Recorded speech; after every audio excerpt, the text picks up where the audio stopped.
Imagine laying in a field. Welcome, my name is Lauren, and this is content related to the Beyond Anxiety course, an addition to the course. Well, when I started this course, when I had the idea of producing this course, and when I commenced this course, I felt that I had a pretty good handle on what the triggers are for anxiety, how we can manage stress, and how we can eradicate anxiety. And then in my personal journey leading up to the production of this course, my children had experienced particularly difficult experiences, which had a ricochet effect, a domino effect, and there was a point to this story. And then approximately 4 weeks ago, something really significant happened to a couple of my children. And it's interesting that you can have all the tools in the world, a great toolbox of strategies to manage stress, but when someone you love is in pain, the ability to be rational is at times compromised, and our animal self, our animal part of our brain, our limbic brain, may come to the fore. Today I want to talk about another way of approaching anxiety. I am relating it to my own story with your permission. I hope that's okay. This is about your story, your experiences, but I feel it's also about developing rapport and being a community here, being a sense of us. I have studied anxiety for many years, initially through anthropology and then through another degree which I didn't complete in health and human behaviour, and then through my Masters of Counselling. I am interested in anxiety for a number of initially personal reasons, and then my caring for the community, and in particular marginalised sections of the community, has inspired my interest as well. Several days ago, I think it's 4 days ago now, one of my clients died, and that has brought another level of complexity to my paradigm of thinking and my experience. But my experience is not your experience.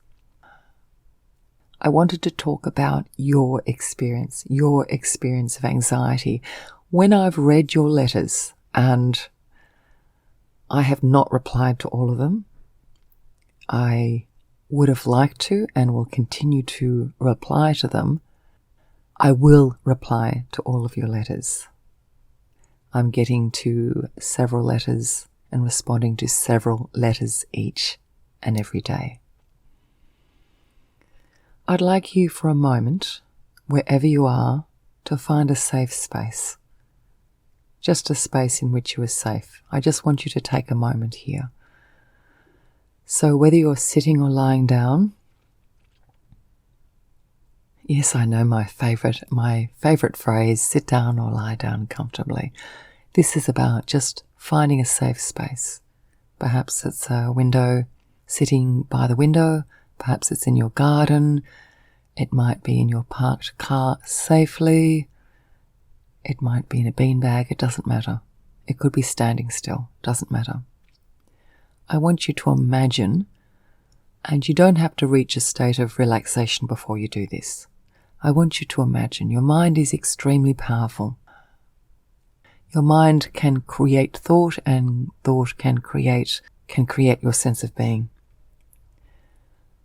Imagine laying in a field, lying down in a field safely. You're safe in this field. Imagine what the field looks like, the colours, the textures. In the background here, I'm sipping a beautiful cup of something hot, which is extremely comforting. So imagine your field, your paddock, your open area. You're lying down in it. You're comfortable. You look up. You see up. And you notice the sky. What colour is the sky? Perhaps it's a shade of blue. Is there any difference in the colour? Are there varying shades of blue? Are there any clouds? What do the clouds look like? What are the textures of the clouds? This isn't about trying to reach a certain state. It's about just being in the state as it is. Just experiencing the state as it is right now. Perhaps some of the sky is a brilliant blue. Perhaps some of the sky is a cloudy blue. Perhaps the time of day is affecting the colours in the sky. Just notice, without attachment. Your breathing may be a certain way. Your heartbeat may be a certain way with a certain pattern. Your body may be holding residual stress. Perhaps it isn't. It doesn't matter. Just notice the sky. Notice what it feels like to lie down on the ground beneath you. What does the texture feel like? What textures can you experience? Look above. Look above as if you've got all the time in the world. Time is not relevant. Texture is relevant. Noticing is relevant. Being relaxed is not relevant. Just notice. Notice. Sometimes there may be a passing cloud. Perhaps there isn't a passing cloud. Notice. What is the shape of the passing cloud? Perhaps there are thunderclouds. Perhaps there is an oncoming storm. Perhaps there is a gentle breeze. Perhaps there is a stronger breeze. Perhaps you notice the interplay between the feelings of the textures of the ground beneath you, the grass beneath you, the breeze in the grass, the textures and patterns of the clouds, the colour of the clouds. Notice the interplay. Focus on one of these experiences and then move to another. No demands, no expectations. Notice. Not even trying to reach a certain state.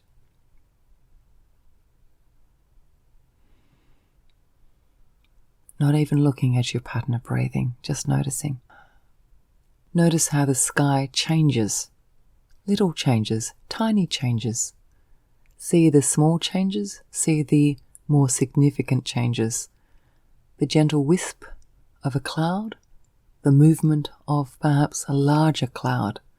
Strong white colour in the clouds, and the more transparent opacity of the clouds. Notice the sky changing significantly and gently. Anxiety sometimes presents with reason. Anxiety sometimes presents without reason. Sometimes anxiety presents with some rationality. Rationale, sometimes anxiety can present as irrational, unreasonable, without apparent cause. Just like small changes in the texture of the sky you see, and larger changes more obvious, more clear. Know that just as the clouds break, just as the sky appears, just as the world around you presents, notice, so does your anxiety, so does my anxiety, our anxiety, so does anxious beliefs, anxious feelings, anxious thoughts. Yes, we are the thinkers, we are the feelers, we are the believers, but the reasons we believe, think and feel can be complex. It can involve the love of others. It can involve historical memory. It can involve our animal mind. It can involve our need to belong, which is quite valid.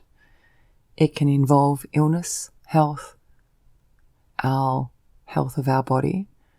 It can be complex. And the word complex does not need to be so. Life is multi-layered. Life is like a clear blue sky one moment and then a thunderstorm the next moment. Sometimes it just is. And lying upon the ground, the soft ground of the world, upon your life, experiencing your life, sometimes we need to go with the thunderclouds, with the sunshine, with the wisps of cloud, with the gentle breeze, with the texture, with the colour.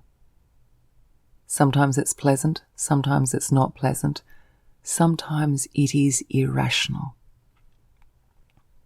To say it is what it is not a panacea. It doesn't fix it. But looking at the perfect storm of life and how it can change at any moment allows us a paradigm of acceptance where we sit in the moment and laugh, throw our hands up and go, it is what it is. Instead of trying to control anxiety, and the word control is so laden with meaning.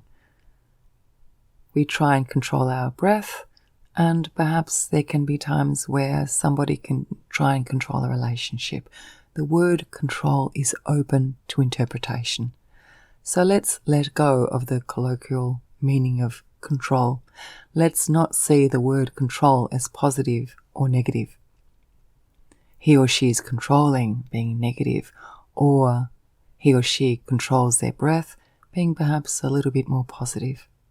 Control, desiring a particular outcome and trying to place strategies in place in order to achieve this outcome. We all control. We all control. Instead of trying to control anxiety and trying to figure out why, perhaps we can recognize it. Perhaps we can look down upon it. Perhaps we can affirm it, acknowledge it, and move gently through that. Not move on, not walk through a door and shut the door, but sometimes having a gentle smile or a bit of a tear and say, oh my goodness, wow, that just happened. That just happened. And I'm lying here, I'm lying upon the ground, and I can do this. Perhaps it's a breath, perhaps it's a warm cuppa, perhaps it's a shower, perhaps it's a friend, perhaps it's a declutter, perhaps it's a journal, perhaps it's yoga, perhaps it's falling frog-like onto the ground and having a cry. But all we have is this moment. And sometimes this moment's pretty tough. But time passes. Time passes. Reach out to friends. Be grateful. One of the strategies I work through is I thank 10 people each day. Or I attempt to thank 10 people each day. It might be a little text or an email or a phone call or even a little emoji. I try to acknowledge 10 people that have helped me.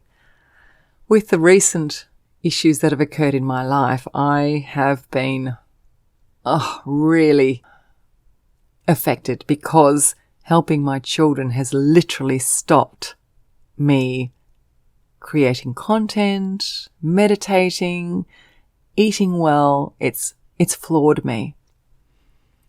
So I've tried little strategies. One of them is I thank 10 people. Another is I write less in my journal, but I still write.